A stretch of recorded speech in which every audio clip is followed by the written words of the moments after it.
Hello, everyone, and welcome back to Sports Live with Steve and Justin. How are you, Justin? I'm good, Steve. Thank you for having me. It's Monday at 5 p.m., and as usual, we're here to talk about what's happened in sports over the last week or so. We are, uh, I love when it puts up a little thing, something went wrong. What, when you're broadcasting live, it doesn't tell you what it is, it just says something went wrong. But Yeah. anyway, it is what it is. I'm not really going to worry about Well, I it. can see you and hear you, so Yeah, I can see you and hear you too, and it's recording, so we have that going for us. What I usually do is I package it now before because they process it. The live show, like YouTube processes it, they all go through it, and who knows what they do, but they don't really do anything. I go through and edit it and make it pretty and put it back out there. So, but anyway, here we are, a crazy weekend in the NFL again. It seems like, and, I want to say it's the NFL playing with the rules that has kind of gotten everybody a little crazy.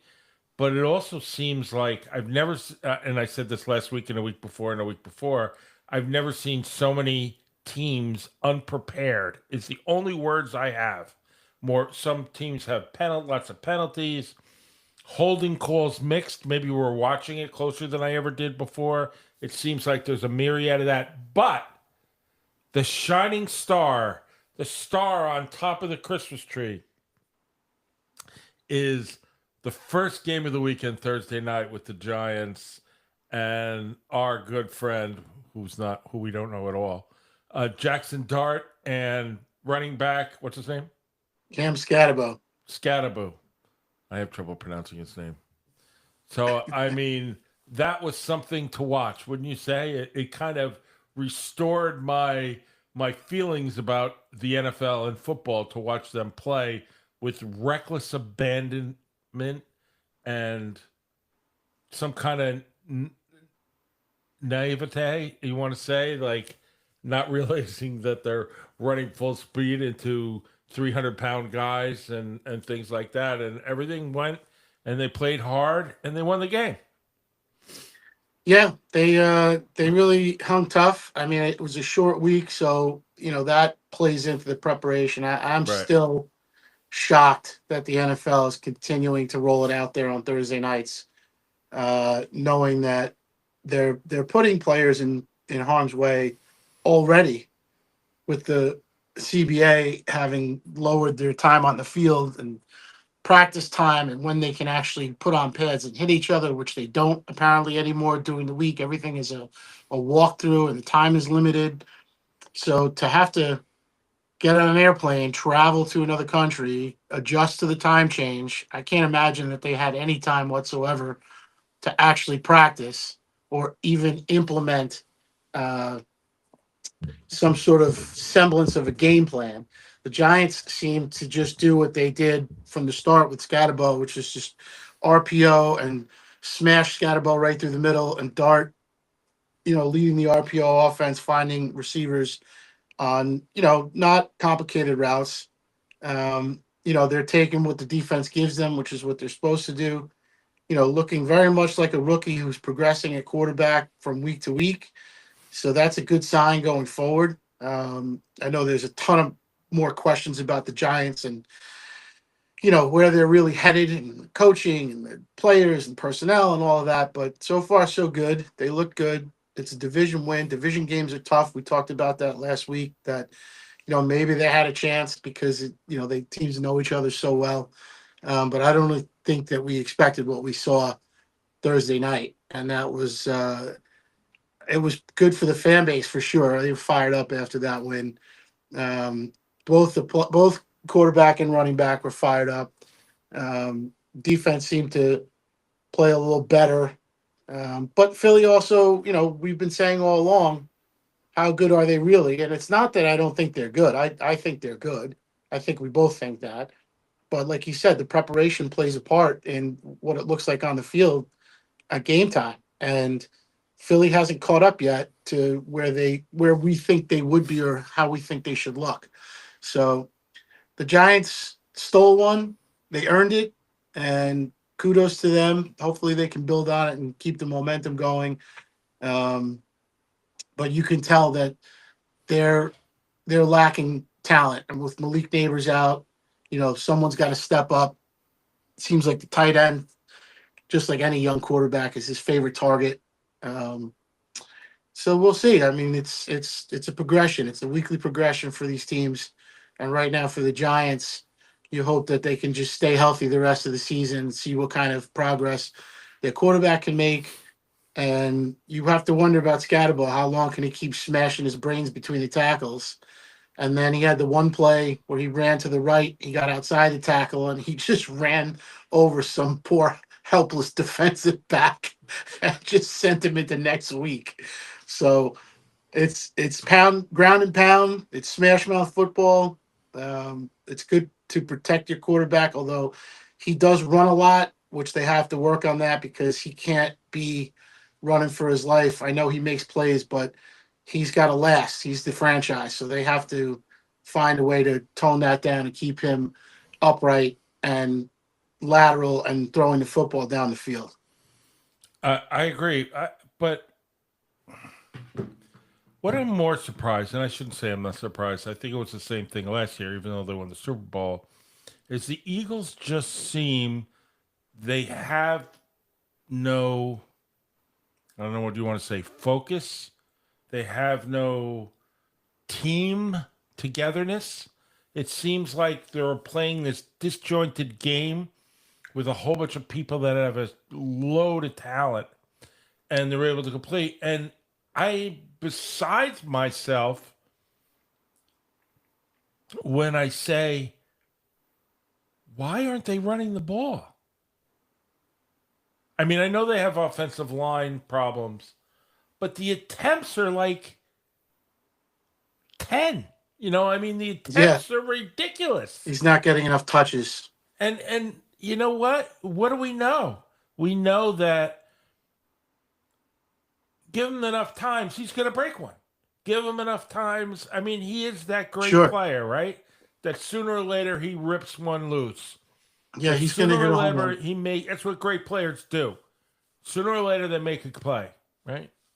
Yeah, I think it's a combination of things where the coaches know that they haven't practiced and they're leaving it up to the talent to make plays. And I'm talking about the quarterback and this dynamic wide receiver set. But the reality is, if you're not running those plays in practice during the week, it's not going to be crisp. And to expect them to turn it on game day is unrealistic, in my opinion, no matter how good you are. And that I think also leads to what you said about how they don't look like they're playing together. These guys don't really practice together during the week. They have no camaraderie. This is I hate to say this, but this is the LeBron James generation of players where these guys grew up watching, I'm going to take my talents elsewhere. And it's not like the Michael Jordan era where players stayed where they were drafted and tried to win and took on the challenge of getting over the hump. Now it's uh, more so in the NBA. Obviously, they have this super team mentality, and there's zero loyalty. In football, you don't really have it that much, and you see guys. Look at Odell Beckham. He's only 32 years old. He's been on 3 different teams. Uh, he's still available to come play like a mercenary. Um, And which he will yeah, before and the end maybe of the he year. will because I've heard some rumblings, but that's just where we live now, where the talent doesn't want to. They don't want to practice. They're just any excuse not to practice. They think that they have this entitlement to playing well because they have the talent, whereas the generation prior, like I talked about Jerry Rice last week, he was doing things off the field to make himself better that attracted other players to do it with him. It inspired other players. They knew how hard he was working. He was a leader on that team. Where are the leaders of the team? I don't know. I just don't see, like you said, there seems to be they don't come together. And it's been that way for a few years now, even with the last 4 or 5 Super Bowl champions, maybe longer than that. There just doesn't seem to be this group of guys that are close knit, like you've had with champions before. I agree. Um, I just as a sidetrack, you brought up LeBron James era.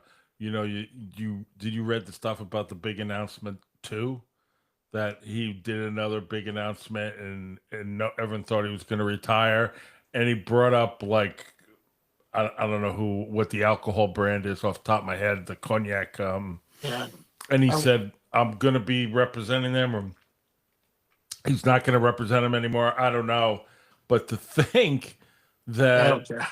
like, everybody's like, who cares? Yeah. But Who cares? it's not about, and that's a perfect example. It's about the players, not about the team anymore. Yeah. But with a team like Miami, the team like Philadelphia, they have all this talent. They're able to win, even though they look disjointed. That's exacerbated with a team that doesn't have as much talent, like Miami, who's really in a bad way. I mean, Yeah. The quarterback Yeah. I came heard out, to his comments. to his comments where, and for everybody listening, basically said, we call team meetings, team only meetings, and not everyone shows up. We do all these things. They're definitely in a disarray. It, in my opinion, comes completely back to the coach, and Yeah, management, it hits or everybody. whatever. It's really whatever. Look at the Titans who fired their coach today, right? Titans fired the coach today. It's like almost every rookies every other year had a new coach than what they signed for. They fired so many coaches over the past, I don't know, was it 10 years? It's a quarterback and a coach carousel. Longer. Yep. So how are you supposed to build an organization? You need to hire a good coach, and there's a million of them out there. I think a million of them out there. I mean, you hear about. Sorry, I hit an itch. You hear about Rick Ryan going to Miami. Maybe I heard some things, and Ryan's looking to coach. I mean, he's not that bad. He can really get a team together. I don't know if his mindset Yeah. is the I thought when same Russ, mindset of the players are today as it was when he left. But I mean, there are coaches like him out there looking to coach. yeah, he seems to understand the personalities of these players in this generation. I thought when he was with the Jets, he did a good job of putting himself right in front of the media and making himself the spectacle to keep the media off the players. I don't know Yeah. if that was intentional or not, but it certainly seemed to work. I mean, they went to 2 AFC championship games in a row and with a rookie quarterback. Um, but you still have to be an X's and O's an X's and O's guy to win in the postseason. And they seemed galvanized. They seemed together. I mean, they got ambushed that 1 year in Pittsburgh, and they were not the better team. But you would expect that they would have grown past that and challenged again at some point, and things just seem to fall apart, which is just so typical of the Jets. Because you have one regime leave that built half the team, and then the new regime comes in and props up the other half, and there just is no continuity between them. And now you have this era of athlete that is just they're all in it for themselves. They're coming out of college, from this NIL money and promoting themselves. And it really isn't about the team. It's not about tradition. It's not about sticking with a school and trying to win the conference and a national title. It's who can I play with? How can I maximize my worth? It's just a different ball game altogether. And the NFL can say whatever it wants about the product. The product is not good. It hasn't been for a long time. They're talking still about expanding into Germany and Spain and Great Britain and all that. Who's going to play there? How are you going to pull that off? Who's going to play in Mexico? They're not going to play in Canada because of the U.S. Canadian Football League, and there's too much at stake there for both entities. But there's some logistics that won't work. So it doesn't make sense to me. I mean, I know it's about money. That I'll leave that to the financial people about expanding the brand and making money that way. But how much money do you need to make? Don't you want your product to be good? I just don't understand. It's like, try to think of a solid American product that. Oh, you don't even have to do that.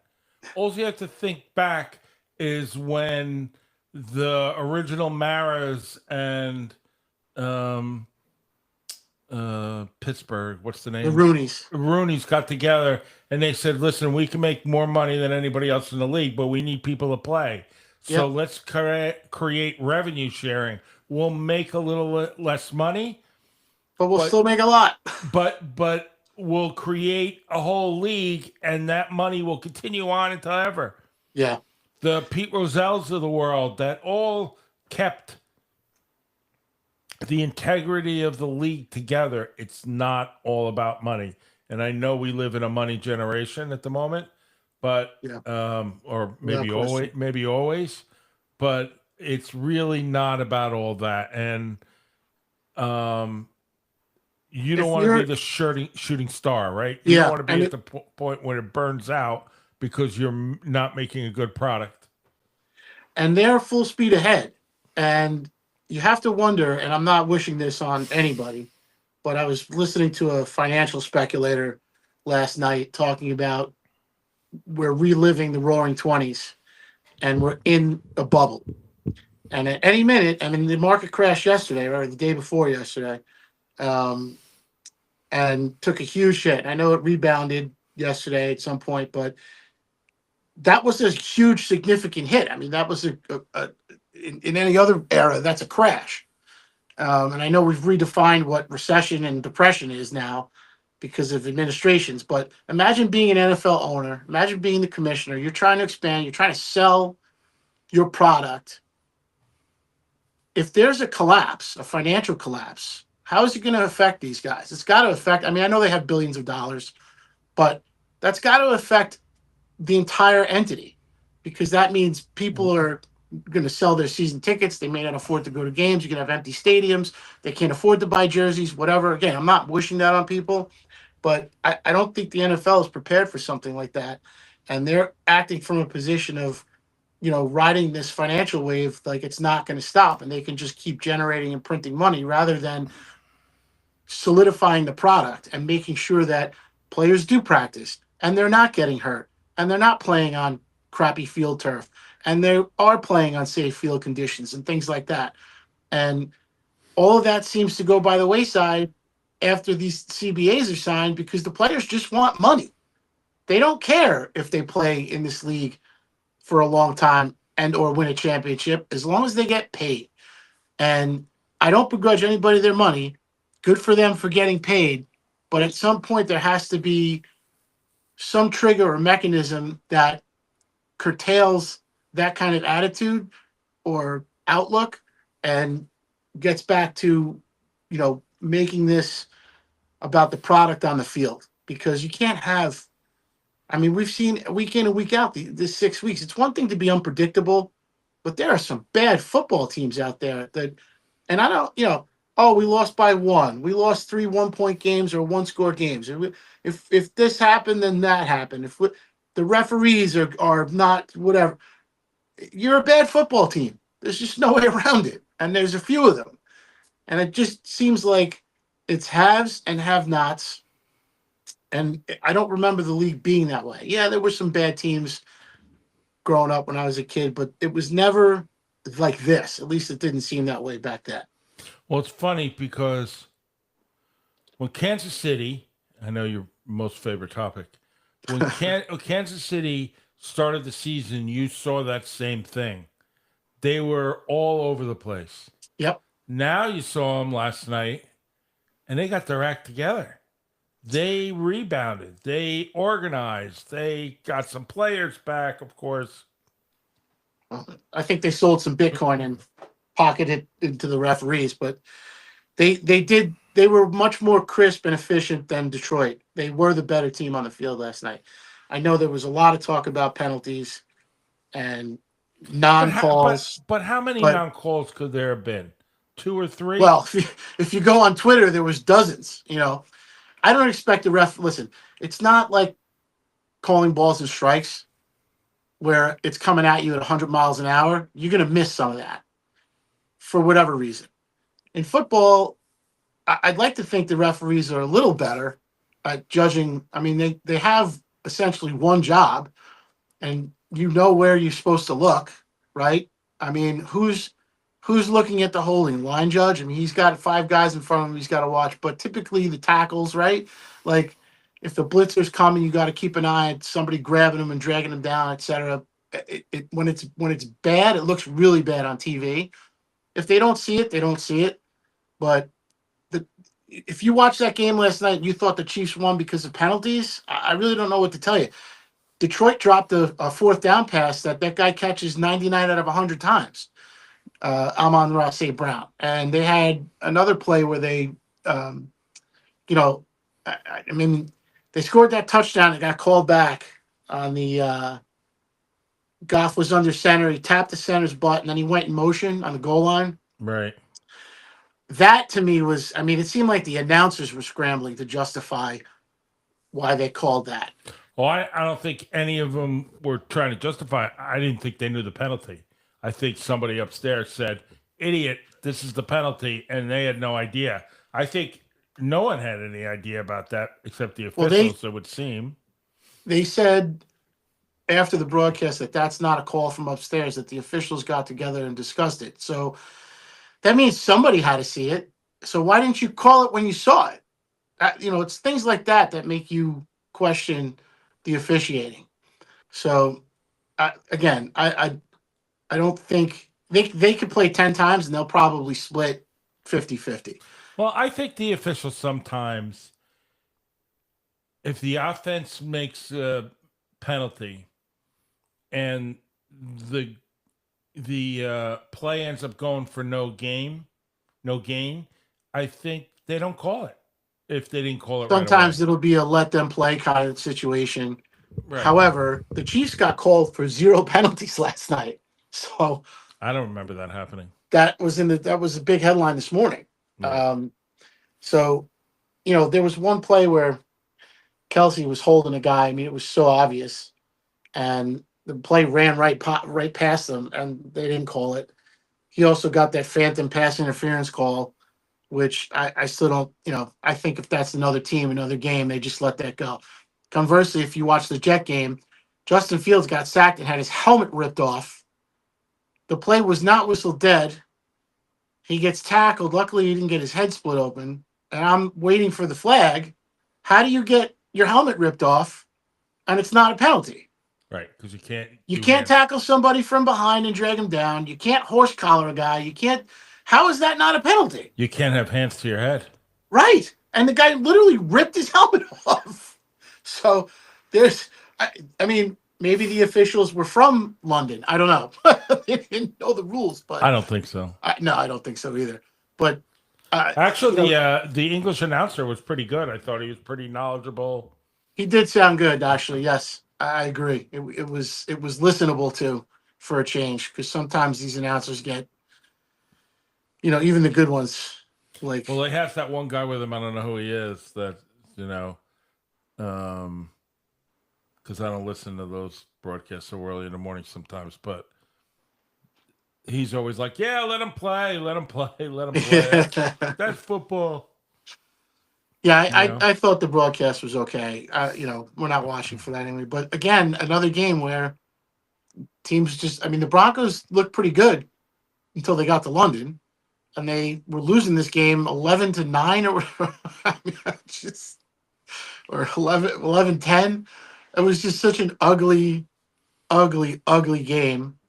The Jets defense, everybody said how good they were, and I was like, yeah, but when they needed it to stop, they didn't stop, even though it was a very low scoring game. I'm not taking anything away from them. It's just typical Jets. By the way, the market went back 600 points today, so it went Right. 800. So 6-1, 870, I think it was on the other I have night. to check my portfolio and see if I'm back to even. Yeah, well, mine doesn't exist, so it's not gonna. It didn't go anywhere. Yeah, Um, the Jets are seemingly, you know, I really feel bad for them. It seems like they're always a year ahead or a year behind where they should be in terms of who's coaching, who's quarterbacking, and they never seem to be on the right page. Forget about the same page; they're just not on any page at some point. And you have to wonder. Everybody, they're calling for Aaron Glenn is getting killed killed, in the New York media. killed. Who are you getting better than Aaron Glenn? Right. I don't know why they're so harsh because who did you want to coach this team? That if he wasn't the guy, I don't remember people coming up with names other than Rex Ryan coming back. And I don't think that was a reality. And Oh, I don't think they were gonna pick Rex Ryan. no, No, and they certainly they weren't going to pick him after they hired Tannenbaum's agency to hire the coach. So, or to tell you who to hire. absolutely Right. because So that wasn't I going to work. I think Rex Ryan. Um, I don't think they'll ever pick Rex Ryan for the reason is that if they don't do what Rex Ryan wants them to do, he's going to hang the whole group of them up in the media, and Yeah. and the media is all going to take his side. Yeah. He's a media darling because he gives them what they want. And like I said before, he takes a lot of the pressure off the players to not have to be, not that they're not accountable, but Rex is accountable for them. Right, And that's what I think they loved about him. This being a different era where players seem to not care what the media thinks. They want to be out there to sell themselves no matter what. right. So we have the Giants that look really good. Actually, I think they can even when things at the moment you think it was going to turn bad, they kept plugging along and Yeah. made it good. The one thing they did take advantage of Jalen Carter not being in the game right away. They were gashing inside the tackles and running right at the Right. Eagles, which I thought was interesting. I mean, good for the Giants from the Eagles' perspective. You lose one guy and you can't stop the run. I mean, this is the team that rotates defensive tackles in and out of the game. They have like 6 or 7 on the roster.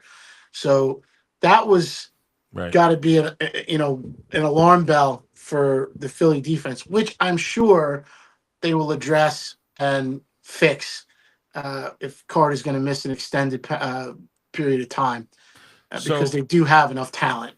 so the Giants win 34-17, kind of decisively towards the end of the game where the Eagles didn't really have a shot.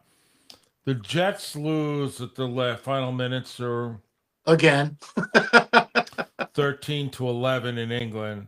they still had a Um, shot to get in field goal range, and their play calling was atrocious. I mean, atrocious. absolutely atrocious. It made you wonder at some point, would you make a switch at least at halftime? And then they didn't bring Tyrod Taylor in. They sent Fields back out there in the second half. And by the time he came out for that last drive, he looked so dejected and so matter of fact, like not that he didn't care, just that he looked defeated. The look on his face just was, hey, if we win, we win. If not, who cares? He didn't seem like a guy coming out like you always talk about Tom Brady leading the charge and firing up the troops and being accountable. And there was none of. I don't expect him to be Tom Brady, but at some point your quarter like look at Dak Prescott, look at Baker Mayfield. Those guys are fired up. Those guys are running all over the place. They're yelling at people. They're in people's faces. They're showing enthusiasm, and maybe that's not his personality, which is also fine. But it's not coming from anywhere, and if it's not going to come from your quarterback, there's nobody on that field at any point except for maybe Garrett Wilson, who you know shows a little fire and yells, but he's a receiver. It's not gonna. It shouldn't have to come from him. It's got to come from somewhere, either the quarterback or maybe an offensive lineman, the center. Who I don't know, but they just don't seem to have any veteran presence that can galvanize them and lead them, and they can rally around. You had a chance to win the game. You just had to get in field goal range. Yeah. So I mean that's the same story all week long. Oh, So the other Yeah. team that I think nobody's talking about and should be talking about, and that is the Seahawks. They beat the Jaguars 20-12. Um, I Yeah. think the Seahawks have possibilities. I mean, they have The Seahawks have a lot of talent. I mean, Darnold is playing within himself. right. Their defense is formidable. I don't think they're great, but they're not terrible at all. Um, they're in these games. They can play with anybody. They travel well for a West Coast team, which is a hard thing to do a lot of times. Um, obviously, they have probably a bigger home field advantage than anybody except maybe the Chiefs when their crowd is in the game. Um, but they're every bit of a playoff team at this point, and certainly, in consideration for challenging even the Lions. If you think, or the Packers, um, maybe on paper it doesn't look that way, but on the field it certainly looks that way. And then you have the Chargers beat Dolphins, and we talked a little bit about that, how bad they looked through, Tua through a lot of the Yeah, interceptions and just in a total disarray. Tua's comments really kind of made me think that this is it for him there. If you're a new coach and you come in there, you're going to want your own quarterback. You're not going to put your job future on him. Well, if you get a pick high enough to get a good quarterback, you're going to go out and get a new quarterback. You're not going to leave it on Tua. Yeah, First of all, unless you his bring him in, physicality, you yeah. worry about his physicality anyway. I mean, Concussions. just from a humanity standpoint, I worry about the guy. I do too. I don't want. I'm not wishing it on him. Don't want to see anything happen to him. But as far as his play on the field, it hasn't been great. Um, you know, they talked about Jalen Hurts not playing well against the Giants in some of those coverages, but those are fixable things. It's not like he was inaccurate. I mean, he did throw that almost pick six, but he misread the defense and should have thrown the ball, over the middle of the field. There were two open receivers on slant routes, but Right. Tua is not even. He's not connecting. I know they lost Tyreek Hill, but they still have talent on the offense. They still have guys that can run. They have a good running game, or at least decent running backs. Um, but they are a mess. Their coach, the guy's wearing capri shorts in the press conference. You have to what are you wearing? So it makes you wonder. Like, So the this is a other, team that's not practicing. they're really right. And the other team you want to scratch your head about that you probably thought was going to be in it to win it, and that is the Ravens. The Ravens got beat by the Rams 17-3. Killing my fantasy season. They are not good. Their defense is just a sieve. I mean, their defense cannot get it together. I know that they have some injuries, but you would expect a Ravens coached team to look better on the field. And you have the best running back in the league. He fumbles once in the first 3 games. Pretty much causes you to lose those games. Yeah, and they couldn't before this weekend. They couldn't seem to really. He had a great game in Buffalo, and then he had 4 games where he did nothing. I know Lamar's out. The funny thing was, they lose Lamar, right? And Lamar is the offense. The offense goes through Lamar. That's the kind of. I mean, they made that switch from. I guess then it was Joe Flacco, who was at the end anyway. I can't remember who was between them, but they moved up in the draft to get Lamar, and that changed the complexion of their franchise because they changed the entire offensive philosophy. So they got back to a little bit of the hard run game when they traded for Derrick Henry or signed Derrick Henry, Right. But they bring in Cooper Rush, and I don't expect him to be Lamar Jackson, but if your offense is built to operate that way, why is he playing?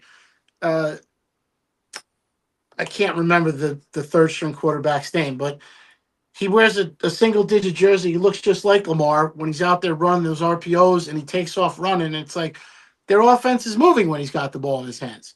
So maybe Right. he's just not an accurate enough passer, or they don't trust him in the pocket to get rid of the ball. But you know, you have to be prepared for that if you're going to run that type of offense, or you have to have a plan B when your quarterback goes down. So, that's football 101. So I they just seem lost. They don't seem like a team that is a Harbaugh coach team. The only other thing I can think of, and I don't even want to put it out there, is that they're just losing to lose, and they're going to try and get a meaningful draft pick out of this, which is a horrible thing to say about an NFL team because someone will get hurt. I don't think You I don't can't, think I don't think that's in but they hardballs. just don't look like they're even vested in winning games. I know. So you can coach to lose and cover it up, you know, um, and not get people hurt, but you don't want to do that for 17 games. Um, Agreed. Yeah, it's not a healthy plan. So I don't know what's going on there. I don't know if there's I don't think they've ever had any inner turmoil between the GM and the coach. And I know uh Ozzy was there for a long time. I don't think he's still the GM, but they're they're very much in this flux period where their identity is lost and they're not playing good football at all. And if they're waiting for Lamar to come back from the hamstring and they have the bye, I think this week, um, you know, they can't rest it all on him. However, the silver lining being that if he comes back healthy, their schedule is pretty favorable the rest of the way. I think they have uh what do they have? They have 11 games left, and I think they have 8 games against teams that are not necessarily formidable opponents. They do have the Steelers twice, I think, and the Steelers defense hasn't been great. So those games are going to be important. They're going to be meaningful. So if you're Baltimore, you have to take care of business and beat the teams that you should beat, and try and get that defense into a position where you're going to play Aaron Rodgers twice. I don't care that he's 40 something years old. He's playing very much like a seasoned vet MVP. Not saying he's going to win the MVP, just that Steelers offense is coming along every week and getting a little better every week. And they've got some injuries, and they seem to have overcome that. And they're obviously a well-coached team. So those 2 games are going to be very interesting to watch because they will decide not only that division, they might decide the conference. Right. So then you have whoops, I hit my button here. Where did we leave off? Ravens. You had the Vikings and the Bears, and the Vikings win again. They win again without JJ, I'm right? I'm sorry. I'm looking at the wrong week here. Sorry, I closed my thing. Nope, that's all right. Uh, I'm staring at it myself. I can't remember who they played. so back to the next game I had on my list was Indiana Jones. Oh, I wrestled with that when I was making my FanDuel picks if I wanted to play Jones or Bryce Young in Carolina, and I just couldn't. I just couldn't put it on Daniel Jones, and I played Bryce Young, who played well, and unfortunately threw a pick. But they won the game. But Indiana Jones rolling right along. I mean, he's got them believing in him. Every week he comes out, he just plays his game. Looks very much like a seasoned vet who is in Right. control at all times. He's not running for his life. You know, they're not getting at him. I don't know that they've played anybody yet with a fierce pass rush. Maybe they played the Browns yet, but uh, you know their defense is coming along. 31-27. The Cardinals are who the hell knows what's up with the Cardinals? I never could figure out what's going on with the Cardinals. Yeah, I mean, I don't even know why they have a team. So let's skip off them. So then you have the Panthers and Cowboys. Carolina pulls it out. Carolina. Let me tell you. I mean they came to play for sure. That wide receiver um, had no touchdowns coming into this game. He caught 2. I call him the Ted offensive. uh, I mentioned Bryce Young before. Their running back Dowdle used to play for the Cowboys. I mean, he looked like Priest Holmes. He looked like a world beater. He was just pounding it in there and running into guys, running guys over, running away from guys. I mean, he came to play. He talked before the game about they better strap up, and he delivered. So kudos to the Panthers because it's another team. They're kind of like the Cardinals. You don't really know what you're going to get, and they seem to be holding their own. They're coming along nicely, and that's a big win for them over the Cowboys. Right. And the Cowboys, And a big loss for the Cowboys. huge loss for the Cowboys because that, you win that game. The Eagles just lost. You have it all right in front of you. Not to sound like Aaron Boone, but you're putting yourself in a position to compete still for the division, and they really wet the bed there because it's starting to look like, uh, again, we have talent, but are we playing to win this week or not? And it's almost like they don't look like they're playing to win. They don't look like they're vested in winning these games. Maybe Dak does, maybe Pickens does, but clearly they're suffering on defense. It makes you wonder how good their defense really was, even when they had Micah Parsons, and I think it's starting to show now. But Pickens played well with CeeDee Lamb out, so now that's going to create a stir, obviously, in Dallas. Do they want to trade CeeDee Lamb because of the contract and blah, blah, blah, and do we get somebody else in here? And it's Jerry, and, if they don't win, those guys might be on their way. So who knows? So then you walk into the other team of the week kind of thing is you have the Patriots and the Saints, and the Patriots keep getting better. Yeah, so Drake, good coaches, yep, train good players, and those players keep getting better every week. They're getting better every week. Drake May is progressing nicely. Something that I think you look at is their number one wide receiver is Stephon Diggs, but he's not getting the ball like a traditional number one. But Right. he still carries that number one weight because he is good. So defenses are playing him as the one to take him away from Drake May, and Drake May is finding second and third receivers on his progression, and that's what you're supposed to do. So he's playing good quarterback right now. He's not trying to force anything.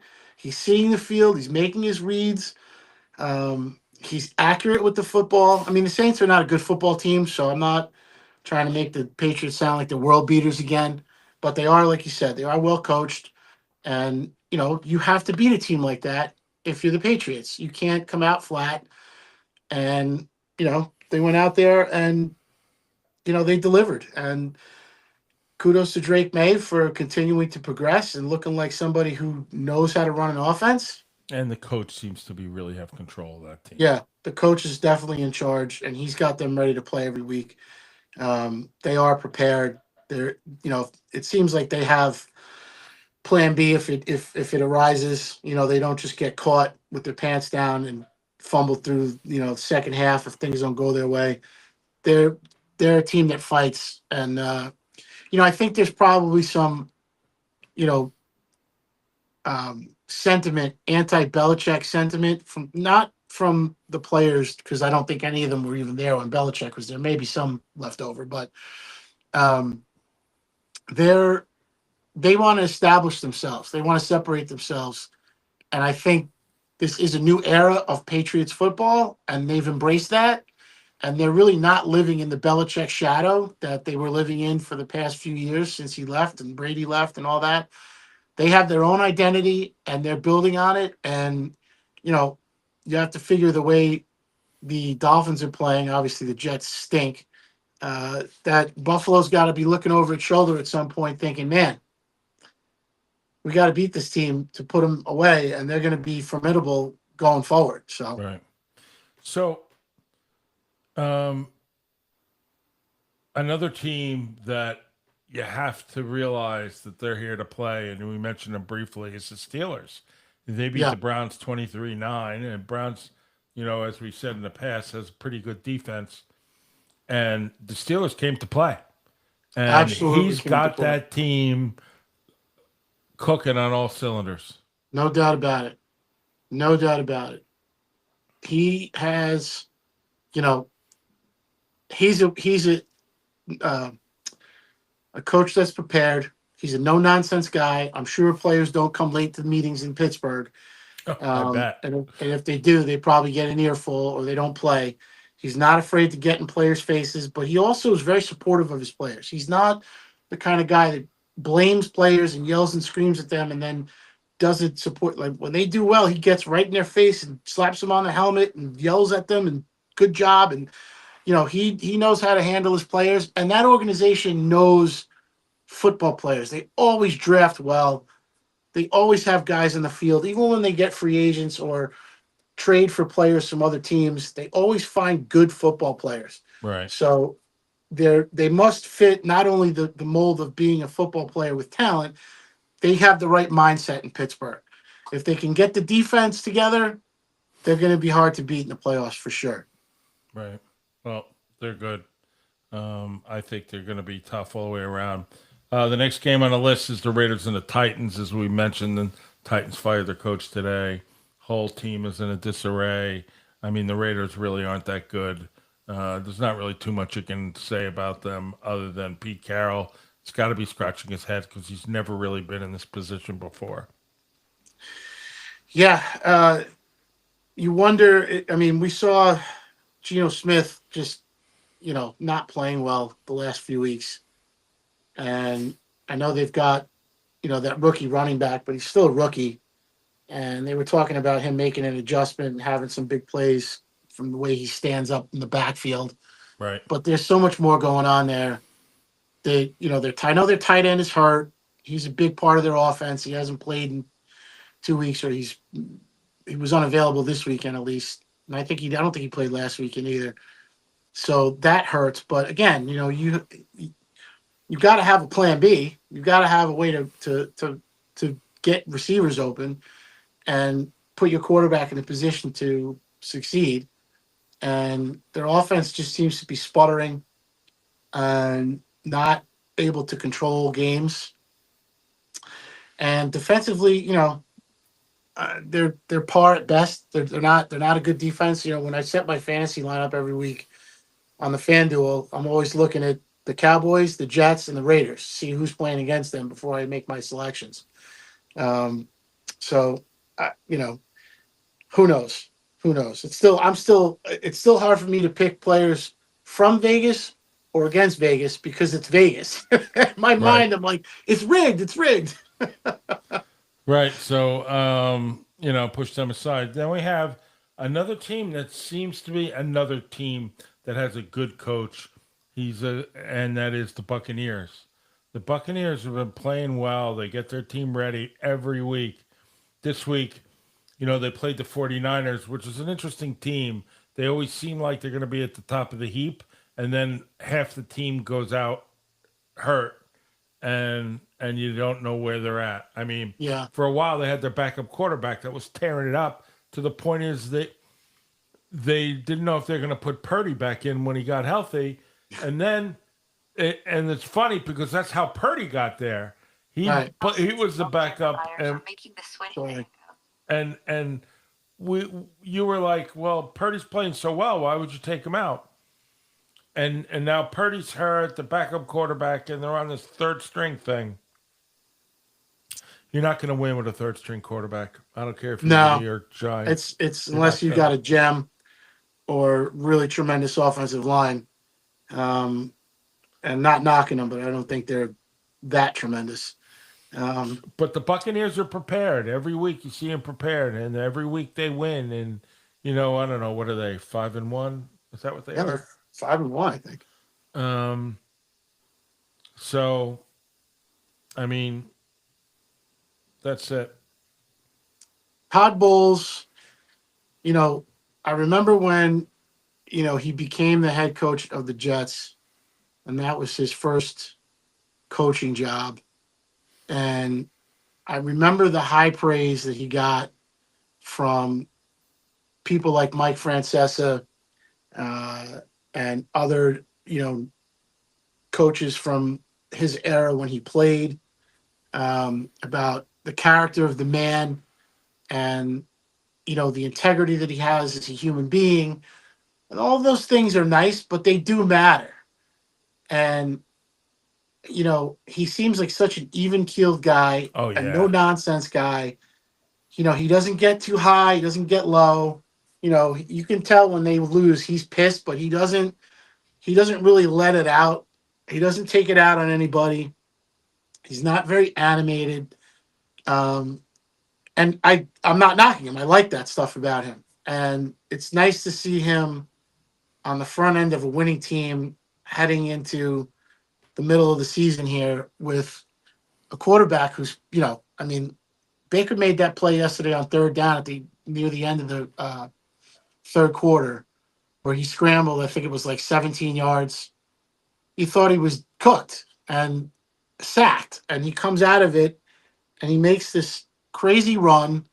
While he's running, he's got the football in one hand. He switches to the other hand. He pushes a guy away. He spins. He leaps. He sticks the arm out for the first down. I mean, he's playing great. Just really playing great. I mean, he was rated, I think, last week after the Monday night game. So on Tuesday, they went through the top-rated quarterbacks, and he was number one. Yeah. And you think about the quarterbacks in the league, that's pretty impressive. I saw a stat about him. He's thrown double the amount of touchdown passes over 20 yards than anybody else in the league this year. That means something. I don't know if it does or not, but he's accurate with the football. He's not making many mistakes. He's using his legs to get out of trouble when he has to. He's not a run-first quarterback. He adds that element where teams just don't know seemingly how to defend it, because you're not going to spy Baker Mayfield. You just, you want your front 4 or 5 guys to contain him and not let him get out of the pocket, and he gets out of the pocket and goes. Right. So here are the standings. I mean, I know we didn't go over some of the games yet, but here are the standings. The Eagles are 4-2, Commanders are 3-2, Cowboys are 2-3, Giants are 2-4. I mean, to say it's not an open division, it absolutely is. I think it's tighter than we see them. Packers are 3-1 and 1. Lions are 4-2. Excuse me. Cowboys are 2-3-1. By the way, Lions are 4-2. Vikings are 3-2, and Bears are 2-2. Buccaneers, very much wide open nothing there. Buccaneers are 5-1. Panthers are 3-3. Falcons are 2-2. Saints are 1-5. Oh, the Saints! I really would like to see the Panthers, fight their way into the playoffs. You have to wonder, now that they beat the Cowboys, how much that tie with the Packers is going to play at the end of the season, and whose favor it's going to play in, because that's it's not a loss, but it takes away a win. So it'll be interesting to see how it plays out for sure.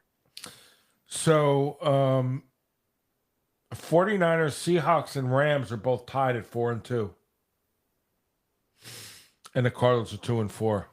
And the Packers didn't exactly, I mean, I know they won, and they won by, more than a touchdown, I think, but they didn't exactly look like a team coming off a bye that was, I thought they would come out and score, 28 or 35 points. Because who'd they play? Cincinnati, right? And they're down. And I know Flacco's there now. Yeah. But they only won the game by, 9 points. I mean, some garbage time there, but I would have thought that they would have been better prepared than they looked in that game. I really thought that their defense would not let up that many points. So they have some question marks, Green Bay. Right. They're going to be fighting for that division at some point, and you would expect them to have taken a step forward when they got Micah Parsons, and they're still very much in the weeds in terms of, who we think they are and where they really are. And Detroit's in that division, and Detroit is seemingly, I mean, they're the class of the division at this point. But So Chicago's, tonight will be a big deal for Chicago. Both those teams will be a uh big game, because that's where things went south for Caleb Williams last year, right. after the Redskins game. So I'm sure they have a chip on their shoulder coming into tonight. And the Redskins, I think they're just looking to stay healthy and get out of there with a win. So, this game tonight, we'll see how it goes. I think it's going to be like Rock'em Sock'em Robots. I agree. I think But it'll be a dogfight. so let's look at the AFC for a minute. In the AFC, you have the Bills 4-1 because they're playing tonight yet, right? Yep. You have the Patriots 4-2. 1-2. Then you have the Dolphins 1-5 and the Jets 0-6. You can write them off. It's going to come down to, like I said before, the Bills looking over their shoulder at the Patriots and take a look at the schedules. I'm sure the Bills' schedule might be harder in terms of who they play outside the division. So, the Patriots are poised for, a run, and I'm sure they already lost to the Patriots. So the Bills, if they want to be conference champs, if they want to go to a Super Bowl, they have to put their foot down and make a stand. I know division games are tough, no matter what the talent level is on either team, because you know each other so well, and it's like sometimes it's a mirror reflection, but when they know each other that well, anything can happen. But they really have to put their boot on someone's neck to prove that they are the class of the AFC, because the Chiefs are back in it. The Patriots look like they're formidable. The Ravens, even though they're terrible right now, if they start winning through this next 8 to 11 game stretch, the way their schedule is, the Bills have to establish that they are who they are, and that they can take over this, not only the division but the conference, and get home field advantage, and you know prove that the team we saw in week one that scored all those points and came back and won that game can also be a team that can stop another team from even being in the game before they get started, so that they can start mashing teams. So they've got a tough schedule ahead of them. So AFC North, Steelers are 4-1. Bengals are 2-4. The Ravens are 1-5, and the Browns are 1-5. I mean, how are the Steelers not winning that division? Well, Aaron Rodgers gets hurt. Again, the Steelers and Bengals play twice still, and Flacco's there now. I don't expect 40-year-old Joe Flacco to best 40-year-old Aaron Rodgers, but there's talent on that Cincinnati team. We talked about that. They have good talent. They can throw the ball. I mean, they have receivers that can catch the ball. We'll see if Joe can throw the ball. They do have a very friendly schedule, and I think that's why they made that move to get Flacco in there, because they do still think that they can compete for this division. And we know they're not afraid of Pittsburgh. And that's, like we talked before about division games, anything can happen. And they've had some success over the years. So we'll see. I mean, for all intents and purposes, it seems like Pittsburgh should take control of this division. It's going to come down to, the two Cincinnati games, because Right. I think they play like 3 weeks apart. I think they play each other, then they have a game in between. They play each other again, if I'm not mistaken.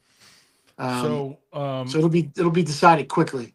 right. So you have AFC South. You have Indiana Jones. He's 5-1. Jacksonville is 4-2. Houston's 2-3, and Tennessee's 1-5.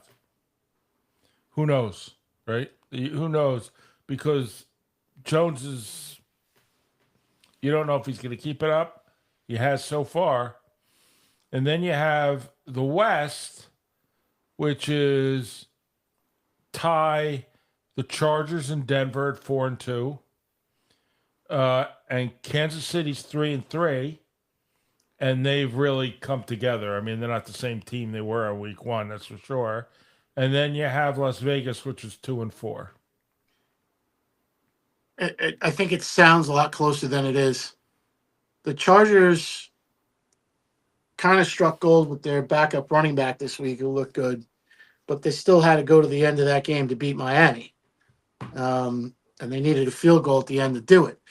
So, I don't know if I know they're prepared, right? It's a Harbaugh team. I know there's no stone left unturned when it comes to preparing for these games. Right. But the Chiefs are the Chiefs, right? I mean, they are who they are. And Denver, I know they had their hands full with the Jets, but the Jets do have a pretty formidable defense, all jokes aside. The Chiefs, they're healthier than they've ever been almost. Yeah, it's you have to wonder right now, did they get the defense together? Because the first 3 games, we thought their defense was just non-existent. Right. And they seem to have stepped up. Now, I'm not going to get into the whole referee thing. They seem to have righted the ship. And, 2 teams had a chance to put them away and wreck their season and didn't. And they're back now. They're going to come together, right? They know who they are, and they're going to play their game. And Mahomes, the whole time, I've watched him play every week. He just looks like he's carrying it with him. He wants to win. He knows the window is closing. He knows Kelsey's not going to be there much longer, right? All this talent that they have coming and going, and who's staying and who's this, and the guy's coming off suspension, and they've got a third string running back that that's looking to get time. You got Kareem Hunt, who seemed to have got the message last week. Pacheco, same thing. They looked like they were running a little harder. So, if this team plays with a chip on its shoulder and has something to play for and something to prove, watch out, because they've been there already. Right. These other guys haven't. And that's a huge advantage when the team has that experience and believes in themselves. It makes it much tougher to beat them. I'm not saying that the Chargers and Denver can't beat them. And they went there last year and got humiliated. That's big for winners like them. That's huge. Yeah, and typically teams that lose the Super Bowl, don't come back from a loss like that.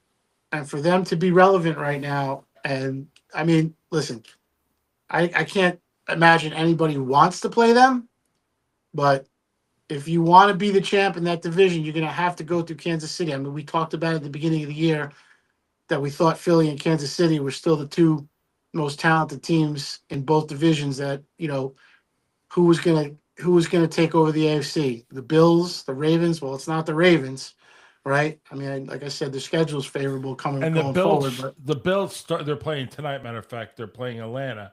So They started out that way, and they looked a little weak last week. So they've got some holes to fill. They certainly do. They don't.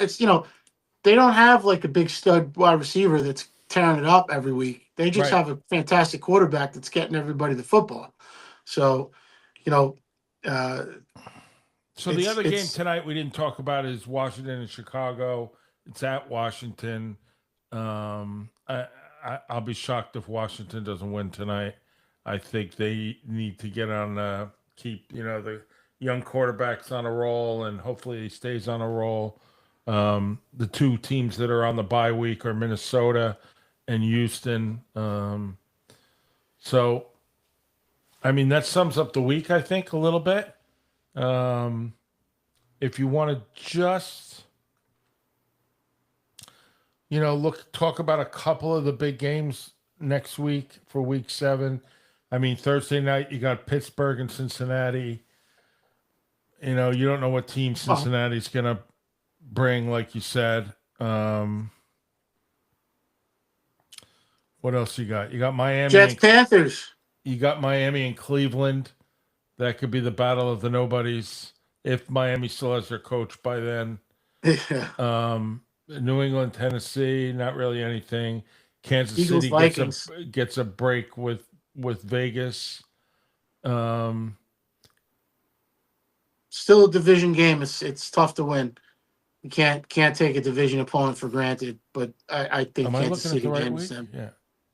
Giants in Denver, Indiana and Giants are in Chargers. Denver, and they're already +7. But you have to wonder why wouldn't the Giants be able to win that game?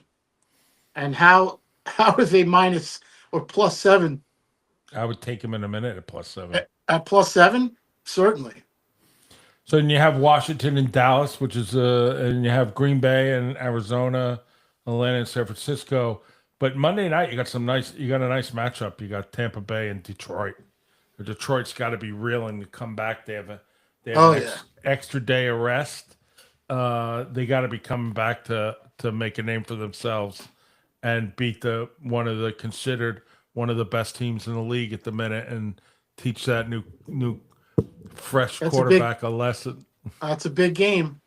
That's the big game for the week, I think. Big game for sure. Yeah. So, The Jets are favored to win right now. The Jets are -1.5. I'm looking at that right now. I'm like, what? how could that be? They're at home against the Panthers.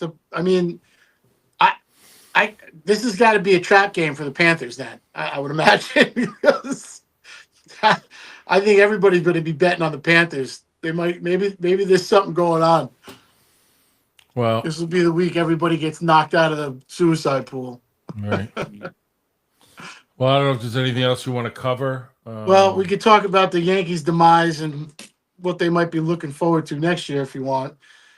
But they, I thought we would still be talking about the Yankees this week, and I never they're thought just we'd be talking about the Yankees. I really don't. I think as long as management, and we talked about it, and as long as management wants to keep playing analytics and make calls from non-baseball people not on the field, I think they're never going to be the team they need to be. well. I think the most telling thing was Jeter's comments in the post series, where he said he prefaced it by saying, I don't have any inside information, but he doesn't think that what they're seeing being called on the field is coming from Aaron Boone. And it was kind of a defensive Aaron Boone, but he was definitely taking a shot at Cashman and Fishman. And I agree with him 100% because we talked about it before. Boone is not making the decisions. He's not, he's not a manager. He's just a yes man. And I don't think he's a good manager if he wasn't. But it's clear as a bell that orders are coming from upstairs, and that's from pregame lineups to in-game decisions to pitching changes, and it's all analytics driven, and it's gross. Taking pitchers out of games that they give up one hit and one run. I mean, they're not really making baseball decisions in a game on the field, feeling the pulse of the players, feeling as we all know, baseball games have ebb and tides. There's a time you're playing well, you're up 6-0. All of a sudden, one thing happens, and you say to yourself, "Uh-oh, they're in trouble." And they're still down those same 6 runs, but things start to happen and start to go the other way. And next thing you know, they lose the game 7-6, right? Yeah. And you say to yourself, here was the pinnacle event that started the momentum going the other way. And that's the way baseball is played, and that's the way it works. Boone has a contract through 2027 where he makes $15 million over 3 seasons. He made $4.5 million in 25, $5 million in 26, $5.5 million in 27. He had gotten a 2-year extension. So, and they're not going to fire him. We're stuck with him. They're not going to. Hal's not going to spend money. He's not going to do it. And if they don't get better on paper, they're just not a good baseball team. And I'd like to think that they go out and make some free agent signings and trade for some players to put a better product on the field, but it's unrealistic at this point. They had their chance the last 4 or 5 years. They didn't do it, and it shows. I mean, look at the teams that are still in the playoffs and look at the teams that are home. The Yankees are just not. I mean, the Dodgers are a buzzsaw. I know we talked about. I was kind of hoping Philly would win, and I talked them up a lot. But the Dodgers are just, they're loaded. They are absolutely loaded, and we're used to seeing the Yankees be loaded, and it's just not the same. It's not the same Yankees. It's just not. They've acquiesced to analytics and stats and all that metrics driven stuff. crap. And it is. It's not built for the postseason. They're built for a regular season where they can win enough games and get into playoffs, but they're not built for a short series in the postseason. They're just not. And people say, well, Cole was hurt and this guy was out. And, what's the excuse? Judge hit 500. I mean, what else could the guy do? I know he's taking a beating for his playoff performances, but they're the Yankees. They should be able to win whether he's on the field or not. I'm not taking anything away from him. It's just, it used to be if somebody was out, somebody stepped in and filled the role to whatever degree. And I know he's playing hurt. I think we all know he's playing hurt. He's got the elbow issue, and he still hit 500 in this postseason. And it was nice to see. I was at the game where he hit the home run. The stadium went absolutely bananas, and he deserved that moment. And I'm glad it happened for him. But they were even losing that game. That was a game-tying home run. But they are not going to regain the heart, the passion. They're not going to get, as long as it's run by numbers, you're never going to have that baseball passion that makes you win. I agree. And I think we should leave it at that. I mean, we've been harping on these Yankees. We don't agree. They're not going to do anything. If they do, we'll be shocked. And if they do, we'll start talking about it. But yeah, it's disheartening because you see it coming, but I'm not giving up on them. I'm still going to root for them. I'm like the Jets. All right. I won't be burning my pinstripes anytime soon. Yeah, well, we'll get into when the Jets really blow up. It's hard to believe they haven't happened again. We'll get into the time Justin burned all his Jets gear in the backyard because they had made stupid mistakes. But we'll get into that. So for now, I think unless you have anything else, Justin, we'll call it a day. No, that's it. That's all I got. Thank you, everybody, for watching. I know some of you are watching out there right now, and I appreciate it. Please come back next week. We're on every Monday at 5 till somewhere after 6, somewhere 6:30, and we appreciate it. And you can find us on Facebook, on X, on YouTube live, and also the video is available on YouTube after I polish it up a little, work on the sound and all those kind of things. And then also all the audio is available on all the major podcasts. I thank you all. We have gained just in a couple of weeks. We've been doing this. We're on week 5, so maybe we're on week 6. Maybe we did it 7 weeks, 2 weeks before we started doing football. We've gained 500 subscribers, and we're looking to have more. So please subscribe. Love to hear your comments. Please, if you're on live, you can ask us questions and sign on into the chat, and we'd love to address them. Try not to call us names. All right. Thanks a lot, everybody. Thanks for listening. Good seeing you, Justin. And thanks for having me, Steve. Have a good week, and we'll watch the game tonight. Buffalo all the way. Let's go.